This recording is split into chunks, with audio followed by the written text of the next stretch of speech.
اس کے سامنے آتی ہے، وہ یہ نعرہ لگاتا ہے انی احب الصلاۃ، اور واقعا نماز اس کی محبوب بن جاتی ہے، اور جو محبوب کا دیدار کرنے کے لیے تڑپ رہا ہوتا ہے وہ ہمیشہ فرصت کی تلاش میں ہوتا ہے کہ کہیں فرصت ملے میں اپنے محبوب سے جا کے ملاقات کروں. ہوتا ہی نہیں ہوتا کہ مادیت کی زندگی میں یہ جو ہم نے اپنے روابط جن سے رابطہ محبت برقرار کیا ہوا ہے اس کے ساتھ ہمارے رویے کیسے ہوتے ہیں؟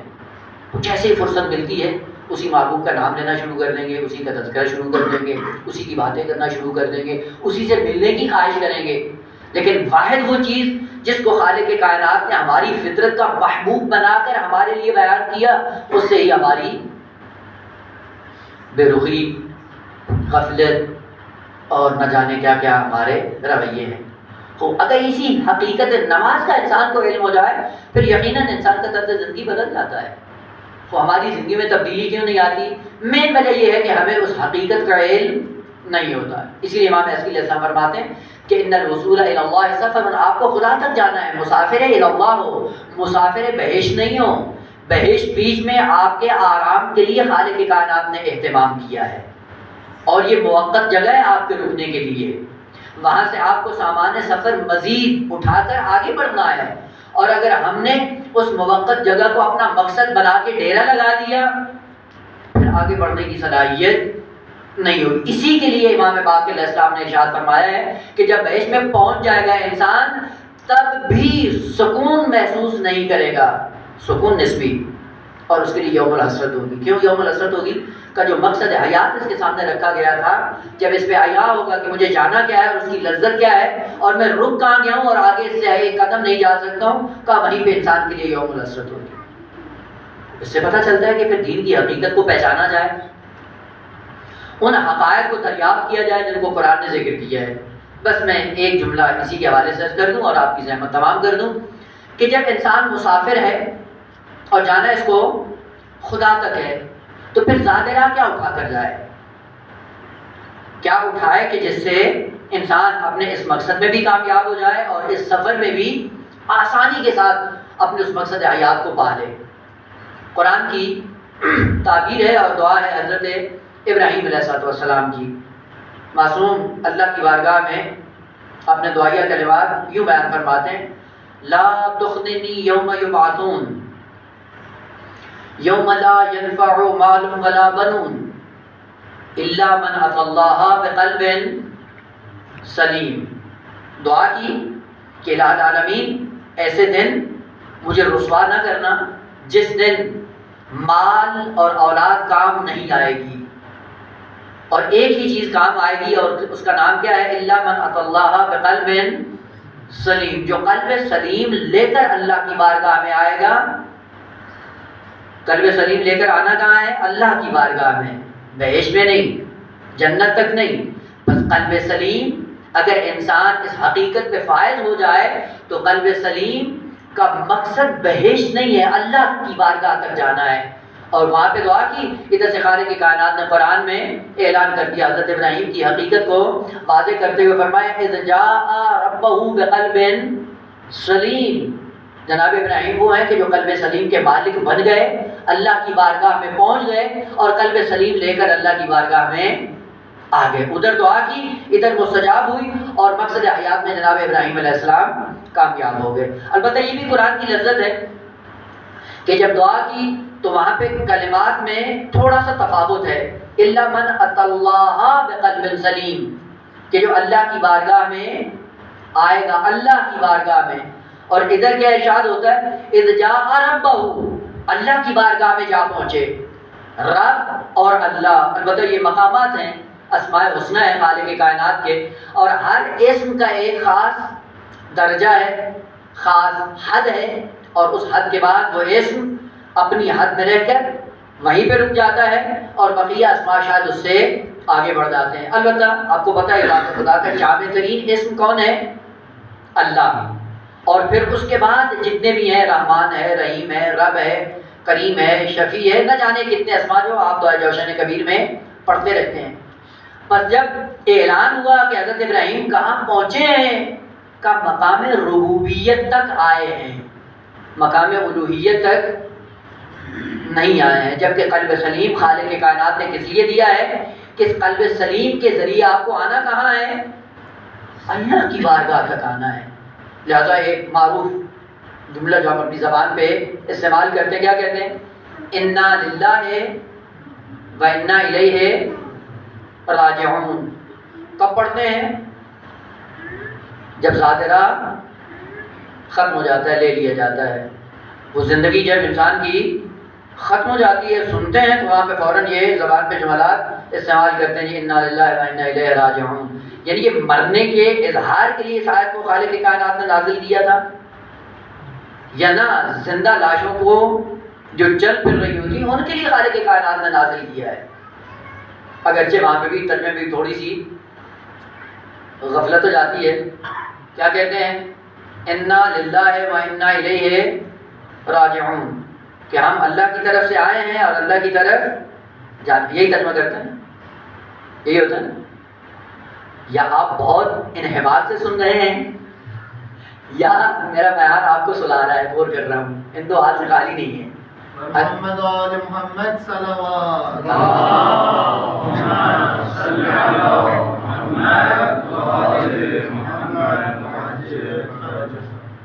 عزیزان، یہی ادبیات جو آپ جس کو نہیں پتہ اہمیت دے دیں یا نہیں، یہی ادبیات ایسے حقائق کو کھولتی ہیں انسان کے لیے، خصوصاً دین کی وادی میں، کہ آپ اس کا تصور بھی نہیں کر سکتے۔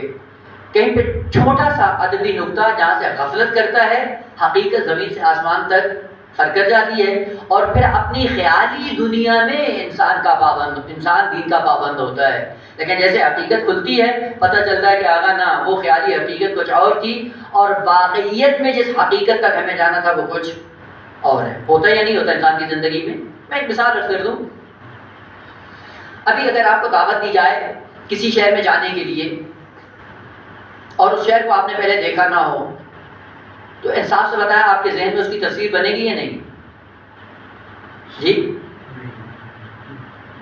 جیسے ہی آپ نے ایک شہر کا سنا، آپ کو دعوت نامہ آیا کہ فلاں شہر میں آپ کو آنا ہے، اور وہ شہر آپ نے دیکھا نہیں، تو جیسے ہی آپ نے اس کا نام سنا، آپ انصاف سے بتائیں آپ کے ذہن میں، آپ کے خیال نے ایک تصویر بنائی یا نہیں بنائی؟ بنا دی ہے نا؟ وہ بن گئی، اور اس حقیقت کو اور اسی تصویر کو آپ نے ذہن میں رکھ لیا، اور تصورات کی دنیا میں اسی عالم میں گھوم رہے ہوتے ہیں۔ اور اگر آپ نے سفر شروع کر دیا اور خارج میں، واقعیت میں، حقیقت میں جب اس نقطے پہ پہنچتے ہیں، تو وہ وہی تصویر ہوتی ہے جو آپ کے ذہن میں ہوتی ہے، مختلف ہوتی ہے، یقیناً مختلف ہوتی ہے۔ اس سے پتہ چلتا ہے کہ عزیزان من، جو قوت خیال آپ کو خالق کی کائنات نے آپ کی خلقت میں رکھی ہے، اس کا کام یہ ہوتا ہے کہ حقائق کو اپنی مرضی کے مطابق پیش کرتی ہے، جس کا حقیقت سے کوئی تعلق نہیں ہوتا۔ اور یہ کام اس شہر کے لیے نہیں، ہم پورے دین کے لیے یہی کرتے ہیں۔ دین کا ایک لفظ سنا، فوراً قوت خیال نے ایک تصویر بنائی، اور اسی تصویر کو بنا کر آپ کے سامنے پیش کرتی ہے، اور ہم زندگی بھر اس کی پوجا کرتے ہیں۔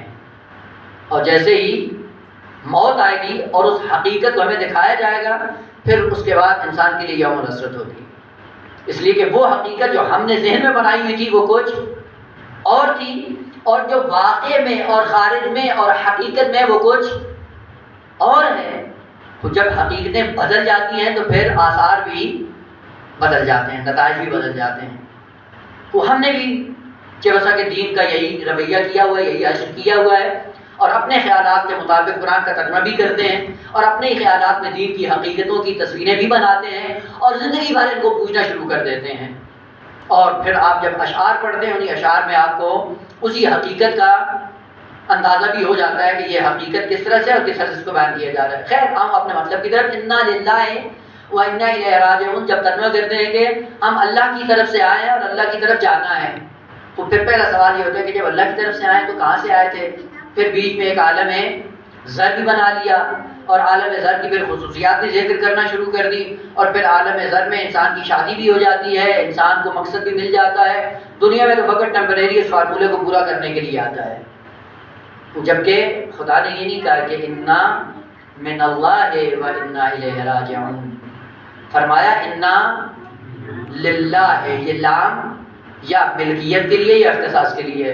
اور یہاں پہ ویسے بھی مدرسہ مومنیہ الحمدللہ اس حوالے سے پورے حوزے میں مشہور ہے کہ یہاں کی تعلیم میں ادبیات کو خاصی اہمیت دی جاتی ہے۔ لام ملکیت ہے۔ خالق کائنات کہنا یہ چاہ رہا ہے کہ آپ کو اس حقیقت کا علم ہونا چاہیے کہ آپ مملوک خدا ہو، اور جو مملوک ہوتا ہے وہ جاتا کہاں ہے؟ ہمیشہ مالک کی بارگاہ میں۔ لہذا کہا انا للہ ہے، ہم مملوک خدا ہیں اور خدا ہمارا مالک ہے۔ تو مملوک اور ملکیت کا رابطہ جب انسان کو معلوم ہو جائے تو ہر یرجع العبد العابد الا الی مولا۔ یہ عبد فراری کہاں جائے گا؟ پناہ گاہ اس کی کون ہے؟ آپ نے دیکھا ہوگا کہ جب ماں بچے کو مارتی ہے تو بچہ فرار نہیں کرتا، جتنا جتنا ماں مارتی ہے اتنا اتنا بچہ ماں سے زیادہ لپکتا ہے۔ دیکھا ہے نا؟ وہ دین کو واقعی اسی بچے سے اگر اور اس کی فطرت سے انسان تھوڑا سا عرض کرنا چاہے تو بڑی آسانی سے دین کی حقیقت کو معلوم کر سکتا ہے۔ تو یہ جو مصیبتیں آتی ہیں انسان کو متوجہ کرنے کے لیے ہوتی ہیں، تو مصیبتیں اس لیے نہیں آتی کہ خدا سے دور ہو جائیں، دین سے دور ہو جائیں، یہ مصیبتیں اس لیے آتی ہیں کہ مزید دین کے اندر آؤ، مزید دین سے منسلک ہو، مزید خدا سے منسلک ہو۔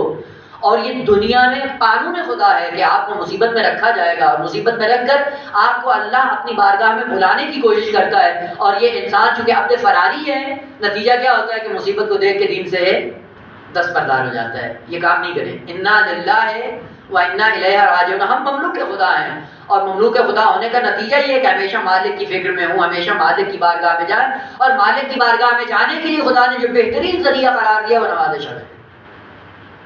اور عجیب بات یہ ہے کہ جو سوچنے کی بات ہے کہ جو مقصد حیات انسانی پر انسان کو پہنچا سکتی ہے وہ واجب نہیں ہے، اور جس سے انسان مقصد حیات کو نہیں پا سکتا، جس میں بہشت تک جا سکتا ہے، وہ واجب قرار دیا اور مستحب نہیں ہے۔ یہی پنجگانہ نمازیں واجب ہیں، ان پنجگانہ نمازوں میں کہاں پہنچیں گے؟ وہ حد اکثر اگر تیر ہم نے مارا تو شاید بہشت میں جا پہنچے۔ البتہ میں تو عموماً یہ عرض کرتا رہتا ہوں کہ اگر ان نمازوں پہ اگر خدا جوتے نہ مارے تو خدا کا شکر ادا کریں جو ہم پڑھتے ہیں، اونچے وجہ سے کہ ان نمازوں سے ہم بہشت کے مشتاق بیٹھے ہوں۔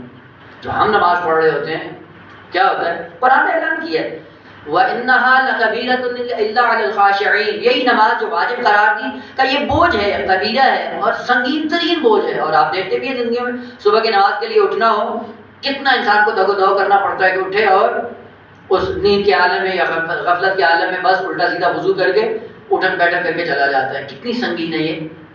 لیکن فرمایا الا علی الخاشعین، جو اس حقیقت سے آشنا ہو جائے اس کے لیے بوجھ نہیں ہے۔ خوب یہیں سے امتحان کر لیں کہ وہ نمازیں جو انسان کے لیے بوجھ بنے وہ مقصد حیات تک پہنچائیں گی؟ وہ نماز جو انسان کے لیے بوجھ بن جائے وہ بہشت میں پہنچائے گی؟ نماز وہ بہشت میں لے کے جاتی ہے کہ جو انسان کے لیے بوجھ نہ ہو۔ یہ بوجھ کیا ہوتا ہے؟ دیکھیں، آپ اگر جا رہے ہوں، سفر کرنا ہو، ایک ایسا اضافی سامان اٹھا لیں کہ جو آپ کے وجود کا حصہ نہ ہو، اگر اس کو اٹھا کر چلیں گے تو بوجھ محسوس ہوگا یا نہیں ہوگا؟ ہوتا یا نہیں ہوتا؟ یہ بوجھ کیوں ہے؟ اگر اس حقیقت کا آپ کو پتہ چل جائے کہ یہ بوجھ کیوں بن رہا ہے، اس لیے کہ آپ کے وجود کا حصہ نہیں ہے۔ مثلا اگر مثال کے ذکر کرنا چاہیں، آپ ایک گلاس پانی کا اٹھا لیں اپنے ہاتھ میں، ایک گلاس پانی کا اٹھائیں اور ہاتھ بالکل سیدھا رکھ کے اس کو پکڑ کے کھڑے رہیں، کتنی دیر تک تحمل کر سکتے ہیں؟ جی 5 منٹ، 10 منٹ، آدھا گھنٹہ، آدھے گھنٹے تک کیا تو کیا ہو جائے گا؟ نتیجہ کیا ہوگا؟ یہ بازو شل ہو جائے گا، ہے یا نہیں ہے؟ تجربہ کر لیں اپنی زندگی میں، ایک گلاس پانی کو اٹھا لیں، کتنی ہے مقدار اس کی؟ بہت سی چھوٹی سی ہے، اپنے ہاتھ میں اٹھا کے آدھے گھنٹے کے لیے آپ اپنے بازو کو حرکت نہ دیں، اور اس کے بعد دیکھیں آپ کی باڈی میں اثر کیا ہوتا ہے۔ کیوں یہ ہو رہا ہے؟ اس لیے ہو رہا ہے کہ یہ چھوٹا سا گلاس ہے، اگرچہ زیادہ وزن نہیں ہے اس کا، لیکن چونکہ آپ کے وجود کا حصہ نہیں ہے اس لیے آپ کو بوجھ بھی لگ رہا ہے اور آپ کے بازو کو شل بھی کر دے گا اور آپ کے لیے مصیبت کا باعث بھی بن جائے گا۔ لیکن یہی بازو جو وزن میں بھی اس سے زیادہ ہے، طول و عرض میں بھی اس سے کہیں زیادہ ہے، بچپن سے ساتھ لے کے آئے اور کبھی احساس تھکاوٹ نہیں ہوتا ہے۔ یہ بازو کب سے آپ کے ساتھ میں ہے؟ کچھ جب سے آئے ہیں، کبھی احساس تھکاوٹ کیا ہے؟ کبھی بوجھ بنا ہے؟ غور کیا؟ چونکہ یہ بازو آپ کے وجود کا حصہ ہے اس لیے تھکاوٹ محسوس نہیں ہوتی، لیکن وہ ایک گلاس جو کہ آپ کے وجود کے اندر منظم نہیں ہوا، آپ کے وجود کا حصہ نہیں بنا، اس لیے آپ کے لیے بوجھ بنا ہوا ہے۔ عزیزان من، پورا دین بھی ایسا ہے، اگر فطرت کے ساتھ ہم کنار ہو جائے اور فطرت کا حصہ بن جائے تو دین انسان کے لیے بوجھ نہیں بنتا، اور جیسے ہی یہ فطرت کا حصہ نہیں بنتا یہ بوال جان بن جاتا ہے۔ وہ نماز ہو، روزہ ہو، حج ہو، عزاداری ہو، مجلس ہو، جو بھی ہو، اگر فطرت کا حصہ نہ بنے انسان کے لیے بوجھ بن جاتا ہے، اور اگر فطرت کا حصہ بن جائے پھر انسان کو لذت محسوس ہوتی ہے۔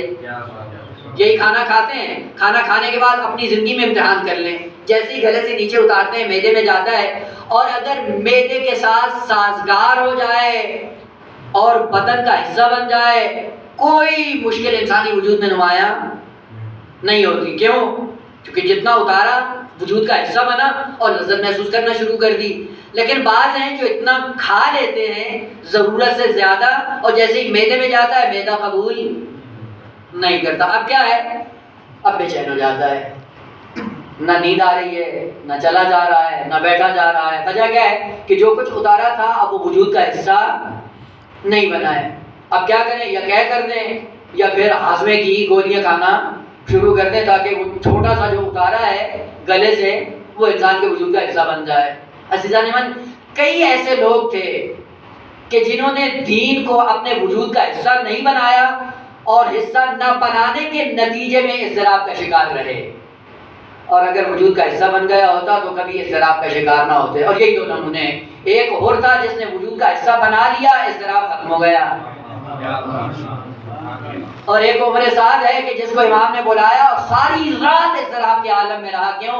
چونکہ دین کو فطرت کا حصہ نہیں بنایا تھا اور اس کے لیے بوجھ بنا ہوا ہے۔ عزیزان من، یہی نمونے ہیں آپ کے اور ہماری عبرت کے لیے کہ جس دین پہ ہم عمل کر رہے ہیں وہ ہمارے دین کا حصہ ہے یا نہیں ہے، فطرت کا حصہ بنا ہے یا نہیں، جزء انسانی بنا ہے یا نہیں، وجود انسانی کا حصہ بنا ہے یا نہیں۔ اس لیے خالق کائنات نے فرمایا وَإِنَّهَا لَكَبِيرَةٌ، یہ نماز بوجھ ہے، اور اکثریت کو جا کر دیکھیں کہ یہ نماز ان کے لیے بوجھ ہے۔ کیوں؟ اس لیے کہ نماز وجود کا حصہ نہیں بنی ہے، اور جب وجود کا حصہ بن جائے پھر کیا ہوگا؟ اس کے بعد نعرہ یہ زبان پہ آتا ہے انی احب الصلاۃ۔ پھر جب فرصت ہوتی ہے انسان فرصت سے نماز کے پیچھے ہوتا ہے، تھوڑی سی فرصت ملے میں اللہ کی بارگاہ میں سجدہ ریز ہو جاؤں۔ یہ نماز اگر انسان کا حصہ بن جاتی ہے تو پھر طرز زندگی بدل جاتا ہے انسان کا۔ اب پھر واجب نمازیں نہیں، پھر مستحب نمازوں کی تلاش میں ہوتا ہے، اور مستحب نمازوں میں بھی لذت کے ساتھ آتا ہے مصلی عبادت میں۔ اسی دین کو وجود کا حصہ بنانے کے لیے ہم دنیا میں آئے ہیں، اور وہ تصور جو ہمارے ذہنوں میں موجود ہے کہ یہاں پہ نماز پڑھیں گے وہاں حور العین ملے گی، یہ بھی وہ تصور ہے جو ہمارے خیال نے بنایا ہوا ہے۔ دین نے یہ تصور پیش نہیں کیا، دینی تصور کچھ اور ہے۔ اب وہ کیا ہے؟ اسی کے لیے ہمیں اور آپ کو دنیا میں بھیجا گیا ہے، نماز وجود کا حصہ بنے۔ وہ جب نماز وجود کا حصہ بنے گی تو ہوگا کیا؟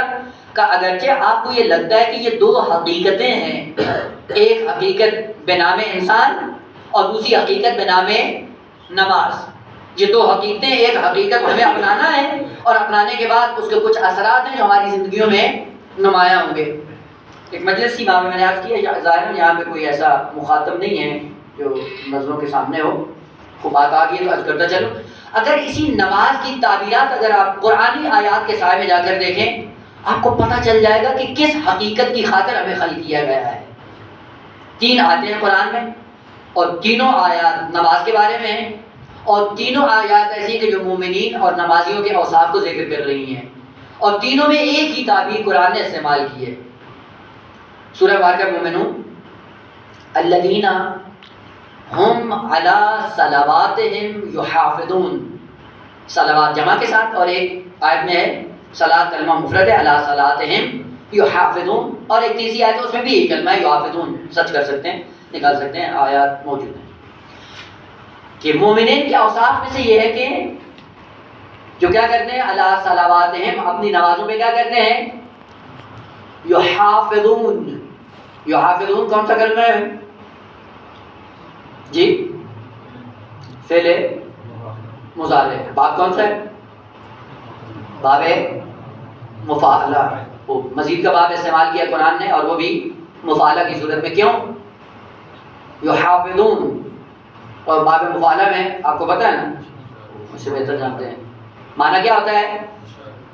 مشارکت، یعنی ایک حقیقت کو دو شخص مل کر انجام دیں. مقاتلہ، مجاہدہ، مباحثہ، یہ سارے کلمات کس لیے ہیں کہ یہ عمل طرفینی ہے. خود طرفینی عمل کو بیان کرنے کے لیے باب مفاعلہ کا سہارا لیا جاتا ہے. البتہ باب تفاعل بھی اس کا ایک معنی بھی یہی مشارکت کا ہی ہے. البتہ فرق جانتے ہیں مجھ سے بہتر کہ پھر ان کی مشارکت میں فرق کیا ہے، مفاعلہ کیا ہے اور تفاعل کیا ہے.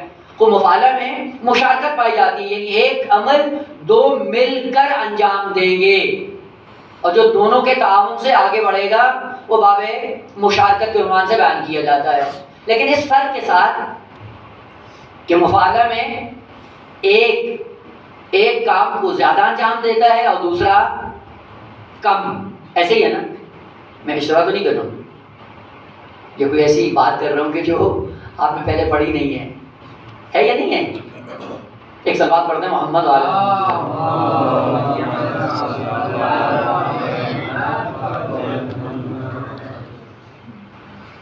اسی لیے غالب اور مغلوب کا تصور باب مفاعلہ میں پایا جاتا ہے. جو غالب ہوتا ہے اس کا اعراب کیا ہوتا ہے؟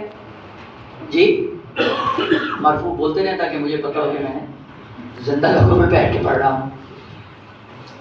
اور جو مغلوب ہوتا ہے اس کو اعراب کے ذریعے ظاہر کیا جاتا ہے. کس کے ذریعے؟ منصوب کر کے.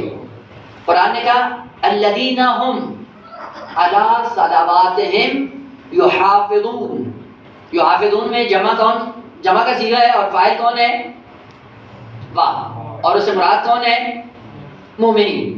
پس مومنین مرفوع کے عالم میں ان کو بیان کیا جا رہا ہے. اور یہ عمل طرفینی ہے کہ ایک زمانے میں آپ کو نماز کی حفاظت کرنا ہے اور ایک زمانہ آئے گا جہاں پہ نماز پلٹ کر آپ کی حفاظت کرے گی. خود دنیا میں آپ کو حفاظت کرنا ہے اور مرنے کے بعد اب نماز آپ کی حفاظت کرے گی. خود جو ہم نمازیں پڑھتے ہیں مرنے کے بعد حفاظت کرے گی جی.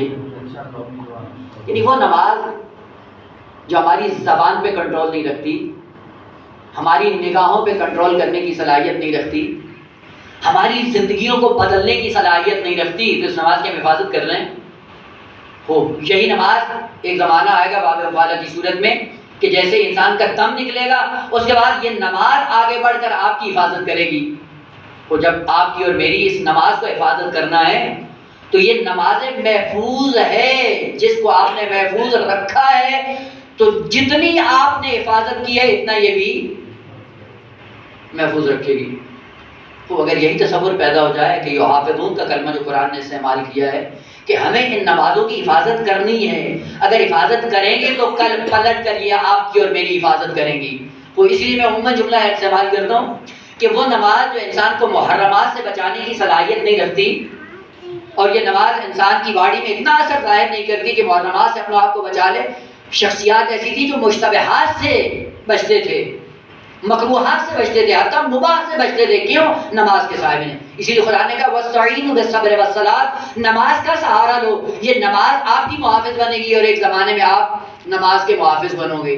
تو وہ جو مجھے محرمات سے نہیں بچا سکتی ہے، یا میری نماز جو میری حفاظت نہیں کر سکتی ہے، اس مختصر سے وجود کی حفاظت نہیں کر سکتی، وہ آپ کو توقع ہے کہ کل قیامت کے دن آپ کے پوری فطرت کی محافظت بنے گی.